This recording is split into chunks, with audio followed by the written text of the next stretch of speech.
Les électeurs de la deuxième circonscription des Yvelines sont appelés à voter les 2 et 9 octobre prochains. Jean-Noël Barrot avait été élu avec 64,27% des voix en juin dernier. À l'époque, 11 candidats s'étaient déclarés. Ils ne seront plus que 6 pour cette élection partielle. C'est une élection majeure dans la période que nous traversons face aux crises immenses qui sont devant nous. Nous avons besoin de stabilité au gouvernement comme au Parlement. À mes côtés sera Anne Bergant, qui est une femme engagée, élue depuis 2008 à Lévis-Saint-Nom dans la vallée de Chevreuse, avec laquelle nous partageons des valeurs fortes et la conviction que nous devons préserver le cadre de vie de notre circonscription. Face à lui, la candidate NUPES, Maïté Karif Bédouani, qui, avec 22,66% des voix, s'était qualifiée en juin dernier pour le second tour. Je me suis représentée parce que je continue le même combat. J'estime qu'il y a une nécessité de pouvoir engager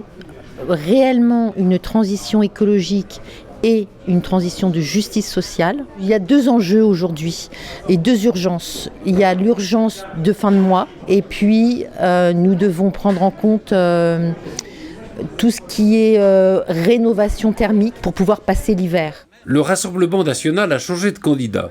Gaëtan Brou, candidat au mois de juin, a cédé sa place à Anne Jacquemin qui s'était présentée, elle, dans la première circonscription. Nous sommes l'alternative et nous sommes l'alternance à Emmanuel Macron.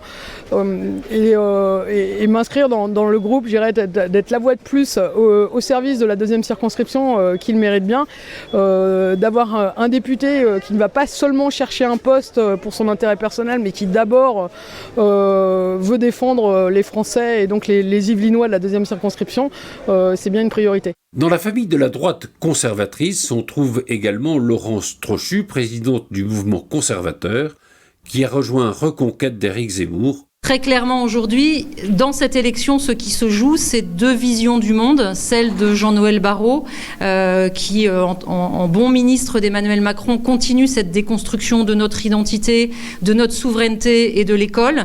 Et puis, cette vision que je défends, qui est une vision enracinée, qui est une vision qui nous fait retrouver la grandeur et la puissance de notre pays. Côté droite républicaine, Pascal Thévenot, c'est lui qui a obtenu l'annulation de l'élection, ancien député de cette circonscription, mais éliminé dès le premier tour au mois de juin dernier, estime que cette fois, les électeurs se sentiront plus libres de voter pour leurs convictions.